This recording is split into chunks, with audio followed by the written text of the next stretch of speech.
So I'm really honored that we get to share a little bit about culture. I'm the cultural coordinator, integration coordinator at Talawal Indian Health, and I also have been working for many years at the Sacramento Native American Health Center as an addictions treatment counselor. And my specialty is again integrating culture into clinical practice. I'm going to open in the way that we open all of our lives every day. We make these offerings, prayers, or a conscious contact with something greater than ourselves. Some people call him God, and specific names. We say Joseletle, Karnashka, which really is kind of saying the great spirit of all things. So the spirit lives in everything. I'm burning medicine. I have smudge, white sage. I'm going to make an offering. This smoke carries our prayer, and it connects us all, connects us spiritually, spiritual connection to everything in creation. So I'm going to take this smoke and clean my thoughts today. Take this smoke and clean my eyes so that I can have good thoughts, so that I can see good things in the world, good in people. Clean my mouth so that the words come out of my mouth are words of goodness, words of love, words of helping. And clean my hands and my arms, clean my legs and my feet. So I ask the creator and the ancestors of the land to help me use my hands for creating goodness. Help me use my hands to helping people and not harming people. Help me strengthen my walk on this journey of life, this journey of healing, wellness, this journey of Red Road. Clean my feet, and make my feet strong to carry me through this journey of life as a human and moving towards my spiritual self. So come in this humble way today and in this grateful way. Ayodna ke yatna do do yatna ayodna ke yatna do yatna ayodna ke yatna do yatna ayodna ke yatna do yatna ayodna ke yatna do yatna yata wana haya do do yatna ayodna ke. That song we sing when we're calling in our helpers, the spirit of our ancestors to come and be with us and to continue to guide us in this journey of life, offer protection, and to really help us get centered and grounded in our day as we continue to walk this journey of life. And that song comes from one of my great grandfathers who was in my background. His name is William Joseph, and he's standing in front of one of our old roundhouses, Hungi, which is like saying going back into the spirit of Mother Earth. It's a sacred place that we that right now, as a result of COVID, we're not able to gather in the way that we would normally gather. And so today's presentation is really about how are we sustaining our culture today? How are we holding on to those cultural values, those cultural ceremonies? How are we continuing to practice this in a way that that continues these traditions, continues holding space for our relatives who live this traditional way of life? And so I have a few slides that I want to share. Again, my name is Albert Tittman. I'm with the Talawal Indian Health MAT project. And my tribal heritage is Nisenan, Miwok, Maidu, and Pit River. And I coordinate cultural integration at Talawal Indian Health. It's just been a blessing and a passion. So as Native people, American Indians, Alaskan Natives, and traditional healing, we've used traditional healing practice for generations.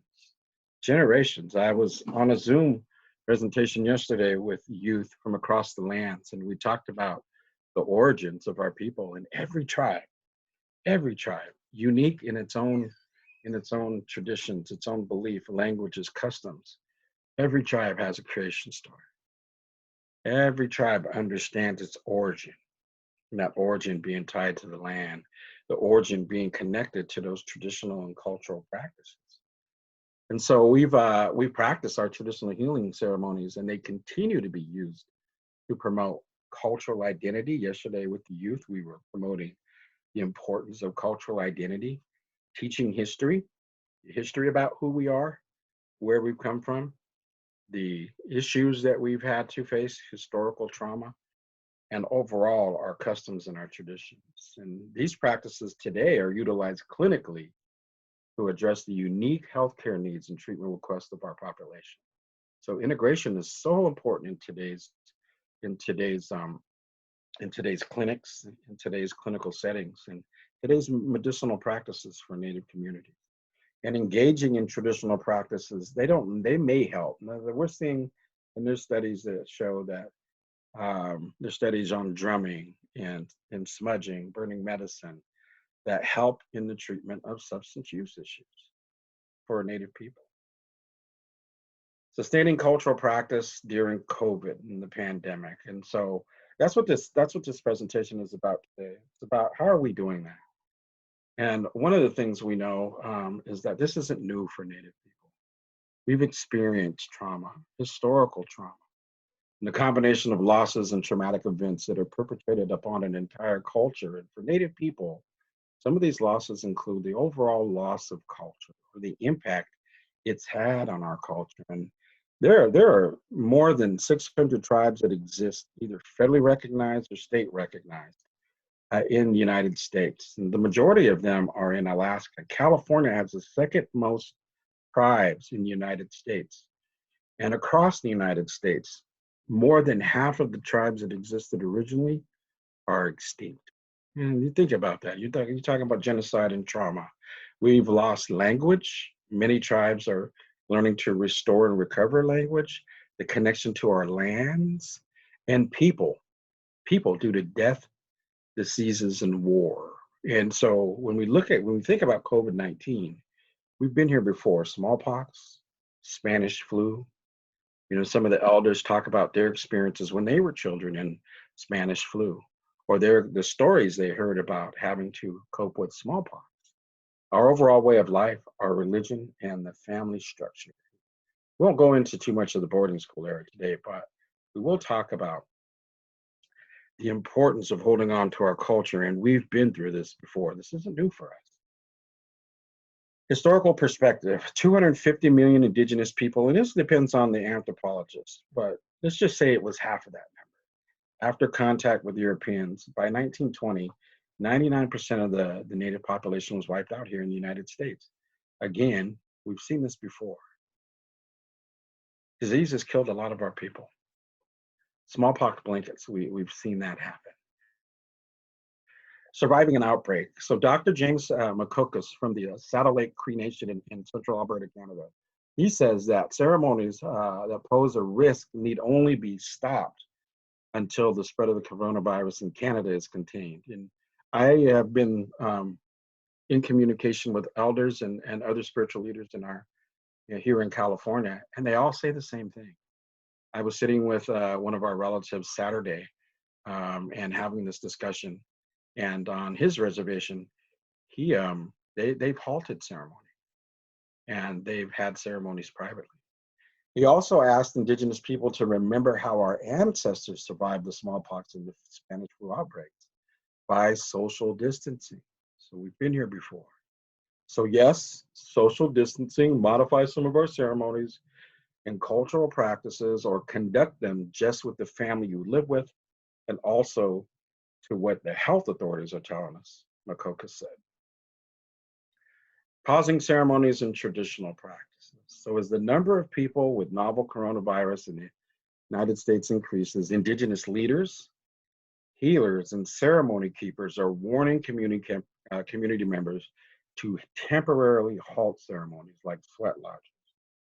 And these could pose a risk to many of our people, spread the disease, and affect our elders.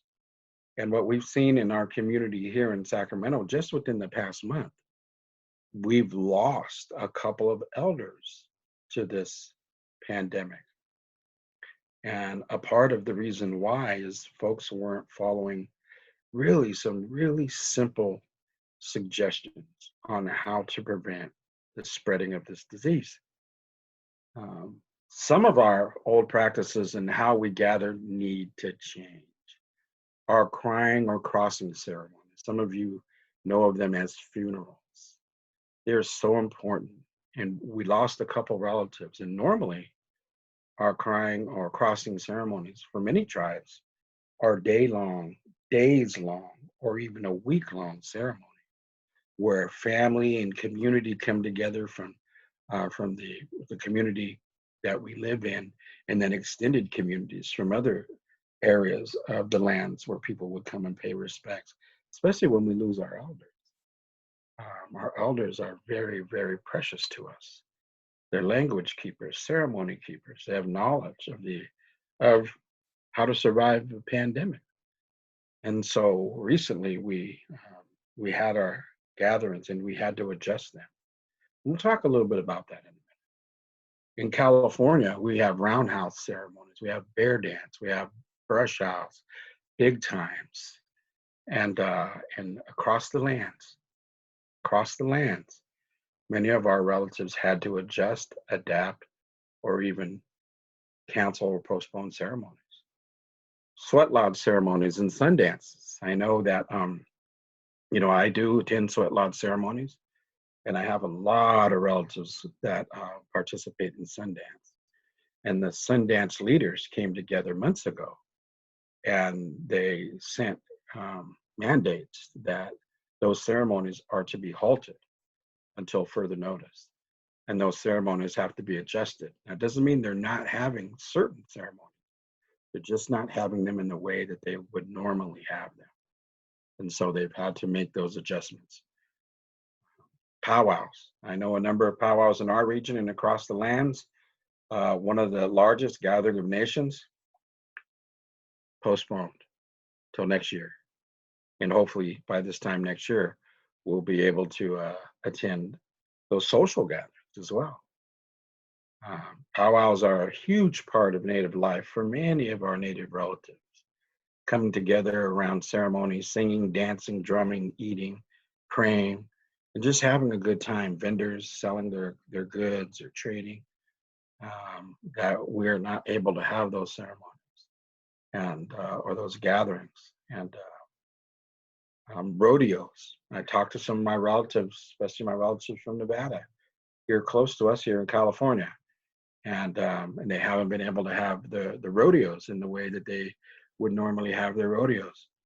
They either had to postpone or cancel them altogether. And then traditionally we're integrated, right? So we as Native people, who I've heard this term, we have to learn to live in both worlds. And so we celebrate birthdays in the way that dominant culture celebrates birthdays. We celebrate graduations. And, we send our kids to school in the modern era and sporting events as well. And some of our events that we have been created, certain curriculums like the Gathering of Native Americans, that tribes have learned to implement and integrate in supporting healing and wellness in the communities. So we haven't been able to have those in the way that we normally would. Sometimes they'd be 4 days of camping, coming together in that setting. Consider our tribal's elders and their guidance. So ceremonies and gatherings, we historically have always depended on our elders with their lived experience, their wisdom, and their knowledge. And so consider them. Go to the elders. If you have elders in your community, sit with them, talk with them, seek their advice and their suggestions. Some of the things that we're seeing in our communities today is postponing, rescheduling, or canceling the in-person tribal ceremonies or gatherings. We've seen that a lot. This year we normally would have our spring dance to either awaken our bears in the beginning of our bear ceremony season.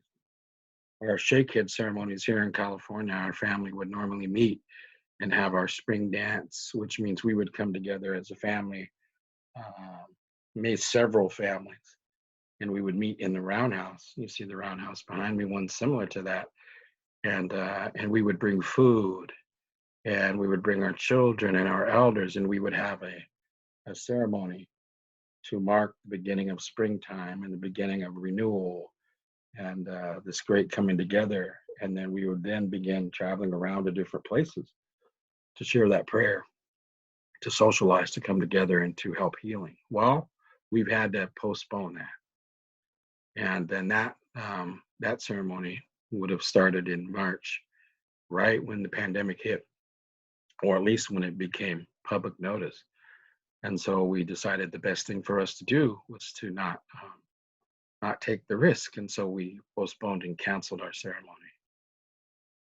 If elders or tribal leaders decide to proceed with these events, and that has happened, there are some of our communities that continue to hold these events or ceremonies, especially like funerals, um, then offer some of the following suggestions in the context of tradition.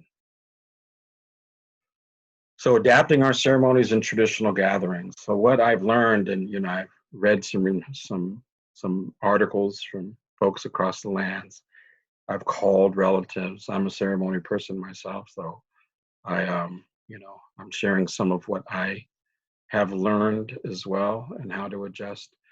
Some of the things that we've done is we've limited the size of ceremonies as our traditions allow.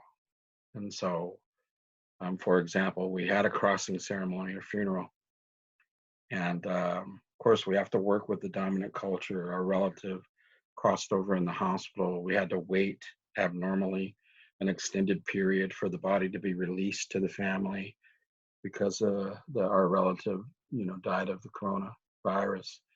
And then, at the funeral homes, they only allow X amount of relatives to be present. So we have to be selective on how many relatives can be present. Normally, it'd be a 4-day ceremony. The body would be at home with us around a fire. We'd be singing. Some tribes may be dancing, burning medicine, eating, laughing, crying, sharing stories for 4 days and 4 nights. And on that fifth morning, maybe there'd be a burial or a cremation, whatever your tribe would do, or whatever the family, especially the person that crossed over, whatever they wished that their request was. Nonetheless, it would have been a gathering of many people.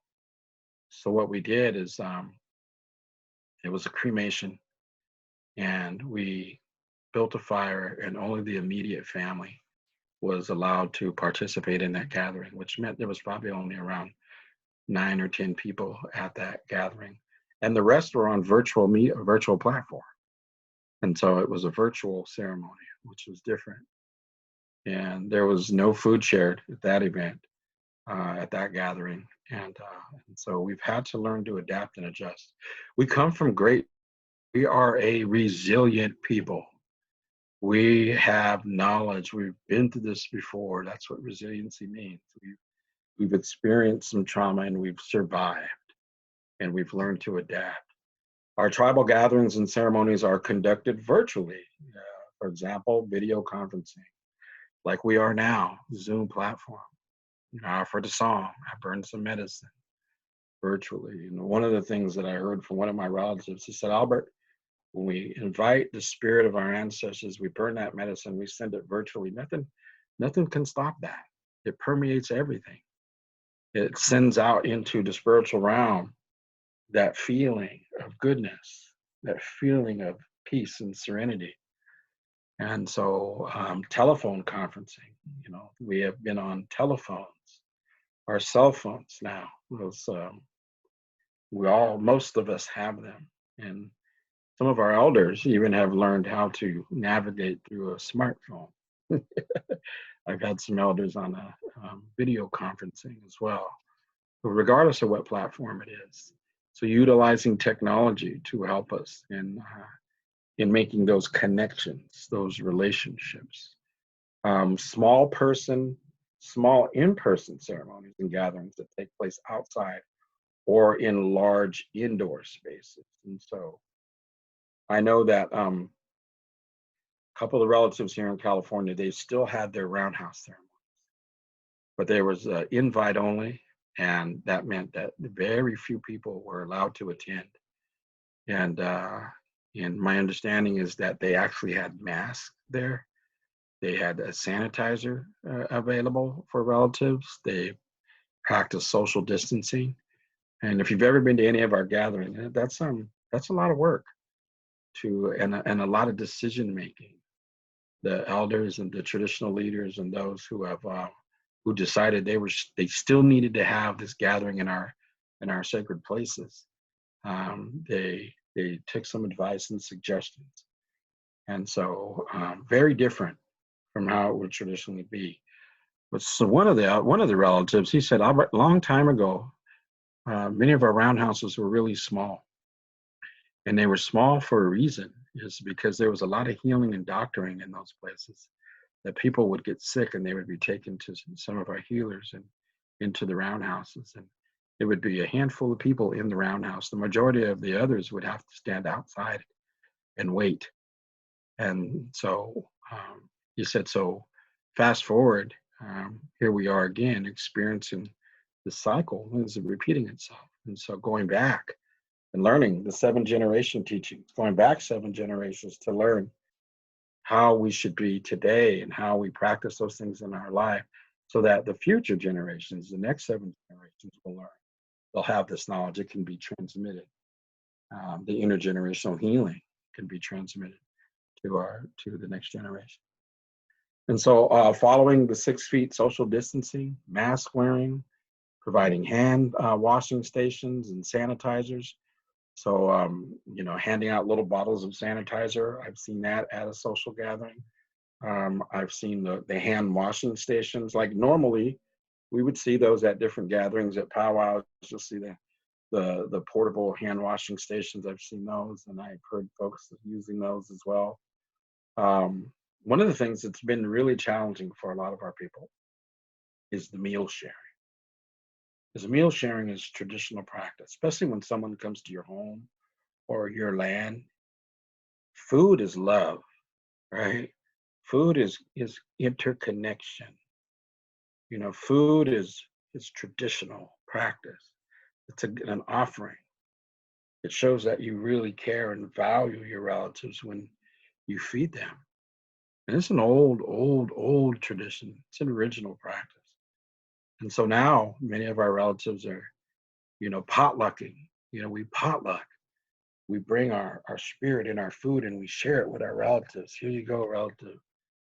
Here's some good food. Grandma made it. It's comes from her heart. But now we're not able to do that. We haven't been able to share that meal in that way in many of our places that have had gatherings. We were at the usually there's a reception after, and everyone goes and be 100 people or more gathering together in a small room, and there would be a lot of food, stews and breads and you name it, all homemade.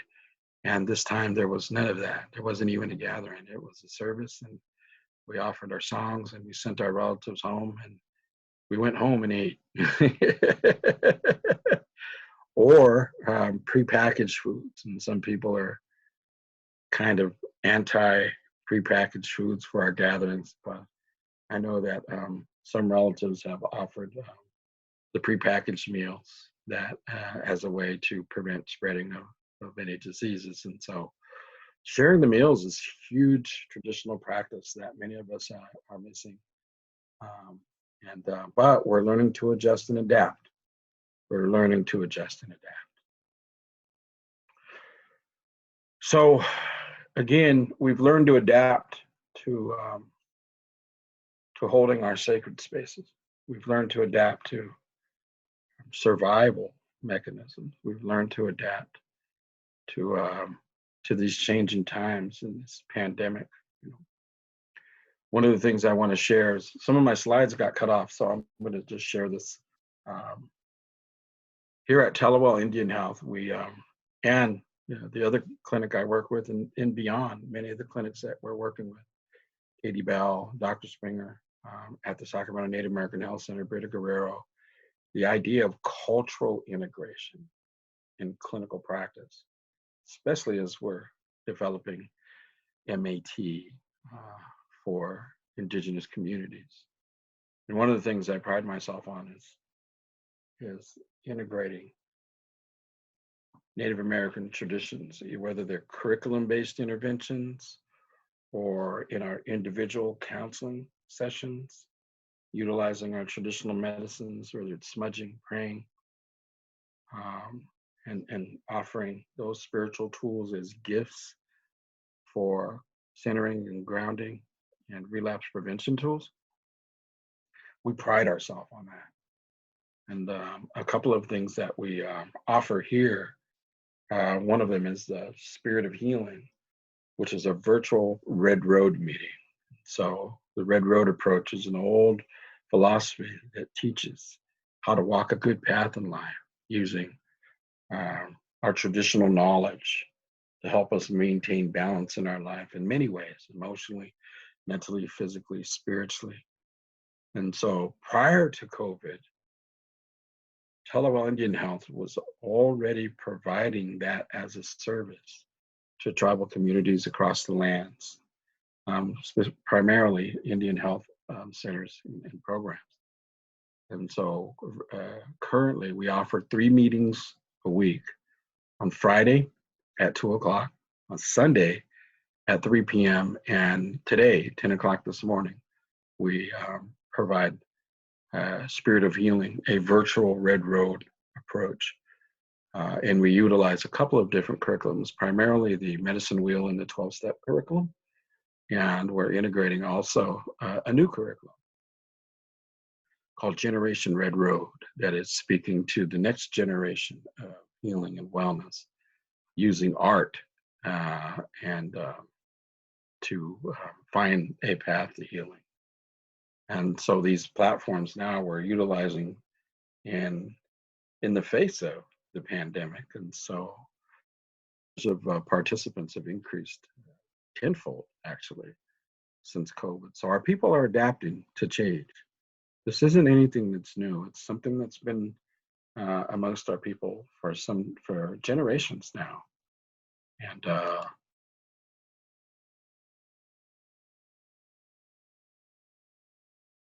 I wanted to see if there were any questions.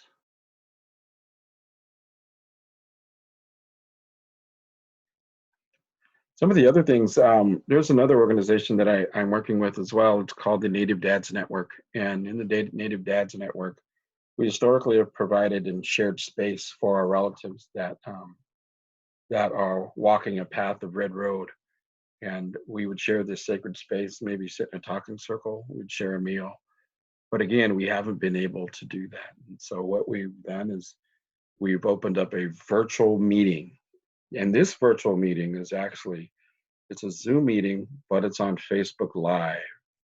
And so Facebook Live has really opened up the attendance to this meeting. And we actually are reaching folks that we may not have been able to reach if we were holding this space in the clinic where we normally would hold this meeting, this space for our relatives to come and learn what it means to be a well, healthy father walking a path of abstinence, of wellness and sobriety. And so in that way, we're not putting people in jeopardy. We haven't really canceled the meeting. We've just learned to adjust to this changing times. And so I see Teresa Torres on there. Excellent, need to know information. Thank you, Brother Albert. I will, while you have my information, just send me a message, Teresa, and I'll send you the link to that meeting. And Jeff, if you could put my email address in the box, in the chat box, that would be great. If anyone wants to contact me, you can contact me via Talawal Indian Health. And so I really, really appreciate all of you who have attended today. Again, I know at some of the treatment programs, like the Three Rivers Indian Lodge, they actually have ceremony there on site, and which is amazing because for their participants, I know they've done a great job at their program of sheltering in place providing quarantine for any new relatives that are coming in, but right on site. And they used to hold a community-wide sweat on one of the days, but they've had to postpone that indefinitely until it's safe. But I know the brothers that are there at the program, they're blessed with the opportunity because they're together, they've been quarantined, they're all cleared of the virus, that they have that ceremony there. And they can have their own ceremonies right there, right in there. One of the things that we did for our bear ceremony, our relatives that every year we go up to Yosemite and there's a roundhouse there. Well, we weren't able to do that this year. So what we did is we all virtually built fires that if we could in our own home. So we have our fires and we built our own fire and we sang our songs and our immediate family. We danced and we shared that with one another. And I have relatives that live up in the foothills, in the other parts of Sacramento that travel from long distance that normally we would meet and gather. Well, we shared those with each other as we sang and we danced in our own homes, in our sacred places.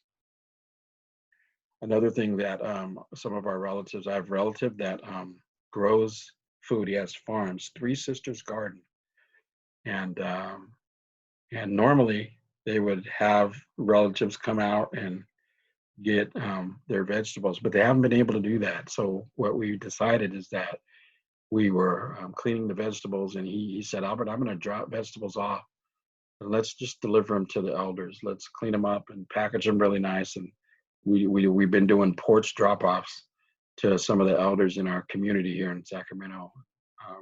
So those elders don't have to leave. They don't have to go grocery shopping. They can have a nice, nutritious meal. And so we're learning to adapt and adding in some other essentials for the elders so that they don't have to leave their home. And some of them are on fixed income. So the packages are free. It's not costing anything. And so our people are coming together. The mask wearing, there have been a number of communities like our Navajo Nation. Our Navajo Nation has lost the majority, the most deaths on any other reservation in even some larger cities per capita. And they have been impacted severely by COVID-19. And so some of the issues that they were having, that many of our relatives here, we either purchased masks when we could, or a lot of our relatives, they hand sewn masks, and by the hundreds, we're sending them out over to our relatives, or giving them out here to our elders, making sure that our elders, they have protection if they do need to go to their doctor's appointments. At the Native American Health Center, they've actually switched to majority teleconferencing, telemedicine. And so having these adjustments and making these adjustments for our elders, especially our elders, they've been at the most impacted. Our ceremonies, so the elders they can't attend ceremonies. And so when we can, I know myself, there's some elders that I'll make a phone call when they just want to hear someone singing. One I tried to get on a video conference, but she just couldn't figure it out. So I just offered her those ceremony songs, and she was just so grateful that someone would call and make that connection and then offer those songs, because normally she would be in that roundhouse. Normally she'd be at our gatherings. Normally she'd be one of the ones bringing food for us, sharing her stories and her medicine. And so now it's up to us to give that back. And so we're looking at, adapting and overcoming, and this idea of historical resilience, the intergenerational healing, rather than focused on this as another traumatic event for us, even though it is. But we get into the healing and how we're holding on to our traditional practices in this time of COVID-19. And so I just want to say thank you for those of you who are participating, those of you who have shared in the chat box. It looks like, Brother Boyd, good to see you, Boyd, or good to know that you're in. Thanks, Albert, for the presentation. Adapt, overcome, improvise, like what you shared, and so very true. we do what we have to carry on. Stay safe and carry on in a good way. You're welcome. You're welcome, Tony. Bryce, absolutely. And that's kind of the history of who we are as Indigenous people. We adapt, we overcome, and we improvise, and we use our old ways to help us in this modern time. So thank you very much, everyone, and we really appreciate you joining us today in our webinar. If there's any questions or any comments or thoughts by anyone, please continue to share.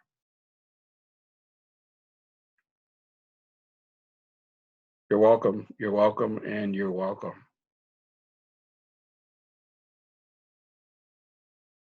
Now, I want to say thank you to Dr. Springer for his vision of Telewell, and just want to offer gratitude to him for allowing me to come and be a part of Telewell Indian Health and the vision that that he saw a few years back, probably over his lifetime, and the work that he's done in the Indian community. I just want to say thank you to Dr. Springer.